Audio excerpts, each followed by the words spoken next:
everybody, JC here with another TNI toy review. And for today's review, we're going to be taking a look at the brand new Marvel Legends 6-inch Guardians of the Galaxy comic book Death Heads 2 figure from Hasbro. Now this figure comes packaged in a window box style packaging like we see with all the Marvel Legends. Up at the top you've got the Legend Series logo. The figure is clearly displayed in the packaging. Down below you've got the Guardians of the Galaxy comic book logo and the name of the character. On the sides of the packaging, you just have some artwork for Death Head. And then on the back of the packaging, we have a look at the actual figure, a brief bio in multiple languages, and then down below, a look at all the figures in the wave that you need to get in order to complete the Mantis Build-A-Figure. All right, let's get this open and take a look at what's inside. Okay, so here's a look at the figure outside the packaging along with the other contents. Now, first of all, let me just say a big thanks to the folks at Hasbro for sending me this figure so I could review it for you guys. Okay, so the only accessory that this figure comes with is this extra left hand. This is actually the only figure in the wave that does not have a Mantis Build-A-Figure piece. And honestly, I'm not really sure if there's supposed to be a point to this extra hand. It looks like it's made to hold something, but he doesn't come with anything else to actually hold. So I don't know, if there's a specific purpose for this hand. He does have the finger that's kind of pointing out, so it is kind of like a pointy hand, but really just kind of seems redundant to me.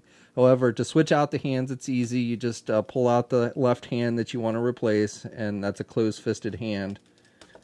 And you got the peg on the hand and the hole on the arm, and then you just plug it in, and it fits really easy. It's easy to get in there and fits nice and tight.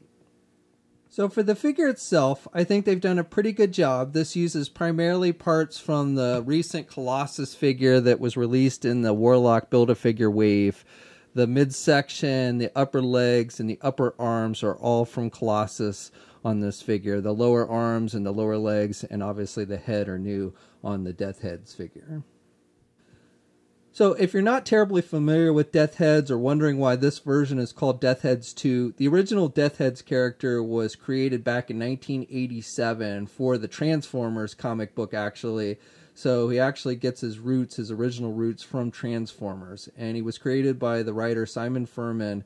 And in the original story, Rodimus Prime ends up sending him back in time, hires him and sends him back in time to essentially assassinate Galvatron. And later changes his mind and goes back and stops him himself.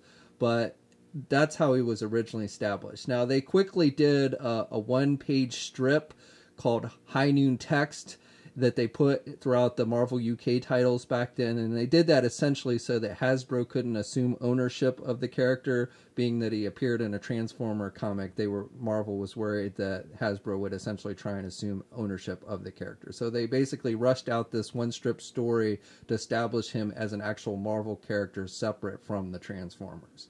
And then later on, back in the 90s, they recreated Death Heads basically, and this is the version that they did in the 90s. So they did a 3.75-inch version of the original Death Heads, and this is actually, I think, the cooler version of Death Heads as far as the overall look.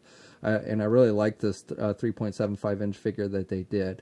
Not that I don't like this new version, or the second, I shouldn't say new, it's not really new now, but it's not that I don't like the second version, but I just kind of prefer the original Death Heads over Death Heads 2. Now, Death Heads 2 is not the exact same character, just redesigned.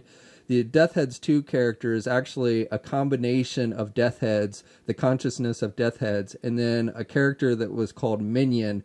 This basically body was originally belonged to a character named Minion that was created by AIM, who was basically supposed to go back in time and absorb the memories and knowledge of the greatest minds in the Marvel Universe. And eventually, when Minion goes back to try and absorb Reed Richards, Death Heads attacks him, and they end up basically merging into Death Heads 2. So that's how this version of Death Heads came into being. And then there's even a Death Heads 3.0 that they did, which I really don't know anything about that version, and probably is the worst looking version of the three.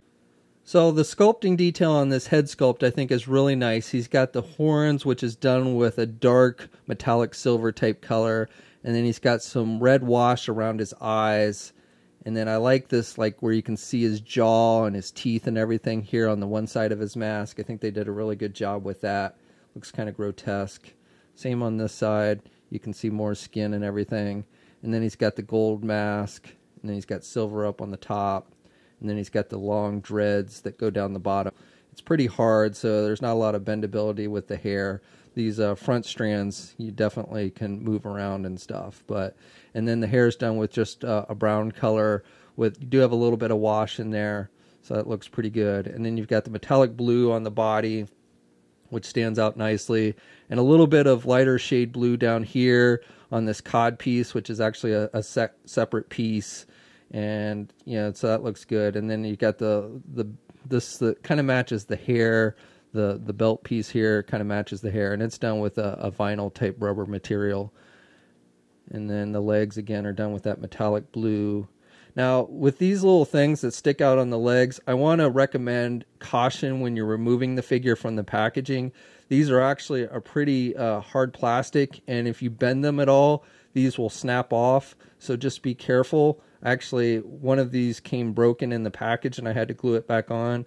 So, like I said, just be careful, and you might want to check out the figure before you actually buy it to make sure that all the little things are attached. If it does break, it's pretty easy to glue back, but just something you want to be careful with. And then for the arms, the left arm is just a normal arm, and like I said, this upper part is part of the Colossus figure, and you've got the same kind of line work there. And then you've got blue on the shoulder, and then you've got metallic silver, and then you've got like the gloves with the blue and the metallic gold. And so I think that looks good. The lower arms are new. They're not part of the Colossus figure. And then the right arm has his, it's called a cranial siphon, and it's a metamorphic arm basically. So this thing is actually supposed to be able to change into different things. You've got this kind of bladed weapon, and I believe this is basically the shape he uses when he wants to basically take the memories of people. That was his original mission, was to go back in time and absorb the memories and knowledge of the greatest minds in the Marvel Universe, so that AIM could use it. And so I think he would stick this into the back of the people's necks that he was basically trying to steal the knowledge of and absorb it. But this thing could actually morph into different types of weapons and stuff. So it would have been kind of cool if they'd given us different versions of this instead of like just this extra hand that they gave us. It would have been cool if maybe they'd given us some extra versions of this bladed weapon. But still, I like the detailing on this. It's done with a metallic silver. You've got a darker color up at the top, and then the silver gets lighter towards the end of it. It's pretty pointy, and it's definitely big, and it looks like kind of a cannon, and then you've got the bladed weapon. So definitely looks like it did in the comic book, and I think they did a good job with the sculpting detail on it. So this figure stands at about 7.5 inches exactly, which is a good size for this character. And here he is next to the new Colossus figure that's part of the Warlock Build-A-Figure wave. And these two figures are about the same height. And here's a comparison with the Age of Ultron Hulk figure from Hasbro, and then an older Toy Biz Thing figure. And Deathhead's strength is pretty much on par with the Thing. Here's a comparison with the Marvel Universe original Deathheads, which I actually keep with my Transformer figures. This figure is a good size for your Transformers. And so I'm glad that they did this version in this scale and this version in this scale. Here's a comparison with a modern Hasbro Marvel Legends Wolverine figure. Deathheads and Wolverine went toe-to-toe one time, and Wolverine actually sliced off his cybernetic arm, and it basically reattached itself. And then because Deathheads is better known probably in the UK and the Marvel UK titles, here's a comparison with fellow UK member Captain Britain. And then finally, just because the last time I remember reading Deathheads in the comics was in an Iron Man title a year or so ago when Iron Man was traveling in space and wearing the space armor. So here's a comparison with that figure. So for articulation, you can turn the head to the left and to the right. Even with the long hair, you can still move the head left and right pretty good. And then he can look down good. The head almost feels like it kind of comes forward and then down. So he definitely has good down movement, but really can't look up very much because of the hair. Arms attached with your standard ball hinge joint there at the shoulder, so he can get his arm out good. He's got good rotation. He's got a bicep swivel. He's got a single hinged elbow, so he can bend his elbow about that much. And then for the left hand, he's got rotation with the hand, and then you've got the hinges on the hand, so you've got up and down movement. With the right arm, you've got the bicep swivel, and then you've got the single hinged elbow, but then no other articulation with this cannon piece. He's got a midsection joint, so he can crunch down pretty good, and you get that clicky noise when he crunches down. And then he has a waist swivel, so he's got rotation. The legs, he can only do the splits about that much. They're attached with ball joints. He can get his leg forward about that much. and then you can do the leg out and back about that much. So really can't do the leg back very much. He's got a thigh swivel. He's got the double jointed knee, so good bending at the knee. And then he actually does have a boot cuff swivel halfway down here, so it's kind of hidden, but he does have that rotation there. Then he has hinges on the feet, so up and down movement. And he does have ankle pivot and 2 peg holes on the bottom of the feet.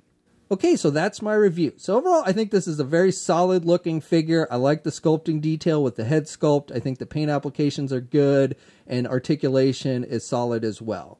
And my only minor complaints with the figure is you do want to be careful with those little bladed pieces that stick out on the lower legs, especially when you're taking it out of the packaging. If you catch them on something, then they could snap off.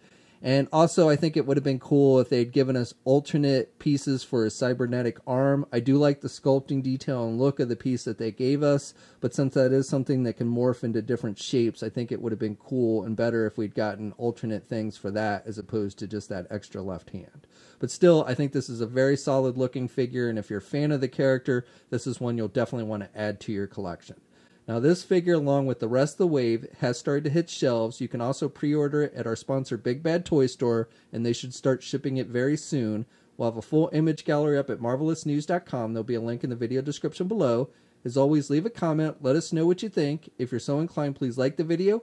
Also, if you haven't already, I would really appreciate it if you subscribe to the channel. You can also follow me on my Facebook, Twitter, and Instagram accounts, and I'll have links to those in the video description as well. And until next time, I'll catch you later.